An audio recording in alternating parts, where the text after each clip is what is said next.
I got a booger in my nose. Yo, what's up? It's Garrett. Coming with book of the day. Today's book is Up Diaries by Langohr. Probably not saying that right. Prison Killers Book 2. I got on Audible. I didn't even read this shit. It was it's like an hour Audible. You listen to that 2.5x speed or so. Not even 2.5, but 2.3. And, yeah, you will get an interesting insight to the prison world. By the way, if you're wondering what the fuck am I doing while I'm filming, I am a hustler and I fucking film and drive. I do not suggest doing this. It's just speaking about prisons. I live in Oakland, California. It kind of is a good segue. Tons and tons of, why do you say Oakland, California? Oakland's like, every once in a while, it's like competes for murder capital of the USA. It's an incredible amount of violence. When I hear gunshots, I'm not even sure if they're gunshots anymore. I tell myself I hear fireworks every day. But I think there's even in places in East Oakland are considered, on a technical definition, are considered war zones. Like I said, on a technical definition. Anyway, back to this book of the day, Lockup. It's pretty much for entertainment purposes. There's not a whole lot you're gonna learn here. I don't know. There's a couple of interesting things you might learn about prison systems and how they work.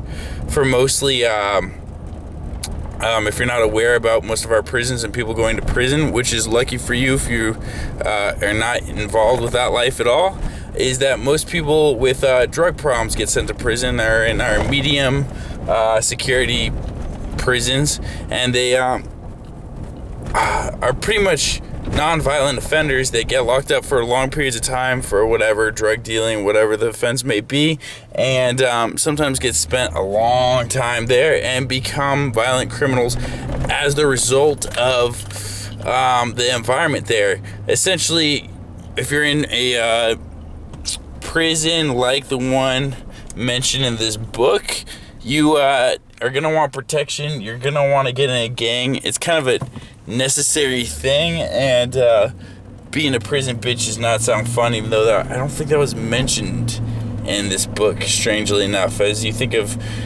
prisons, they talk about don't drop the soap. That was not brought up in this book at all, really. Oh shit, my lights are really on.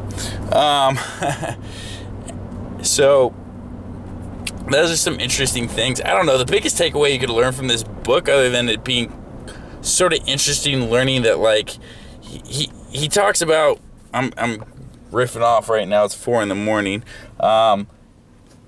He talks about kind of like the politics in prison, and like essentially that he acknowledges there isn't like a get free or get out of this gang dispute. And essentially he didn't break it down too much. He just basically said there's the Mexicans, blacks, whites, I think he said Asian or other, but it's basically Mexican, black, and whites. I think he threw in another race somewhere in there. But they all go into gangs, and if I'm familiar, I think it gets broken up much more than that, but he played it pretty simply. Again, this is entertainment. Who knows what's true? Who knows what's not? I guess another thing is, like, some of these guys live off of, like, some serious principles. You might also learn that sounds like an insane amount of drug dealing going on in prisons, which, to get drugs in prison, sound like probably involve the people that are running the prisons to get those drugs in there. So you're starting to seem like there's a decent amount of corruption that goes on in prisons. Surprise, surprise. Other than that, I think the biggest lesson is do not commit felonies, kids, because you don't want to be in a fucking prison gang or a prison bitch. End of story. I'm going to be coming up with another book of the day soon. Shit. Speaking about fucking the hood. Rolling up at 7-Eleven at 4 a.m. in East Oakland. I tell you, there's guys out here hustling. I'm like, what the fuck am I doing? I'm a white boy. I need to put my hood on. Look hard as fuck. Alright, and hide the camera too.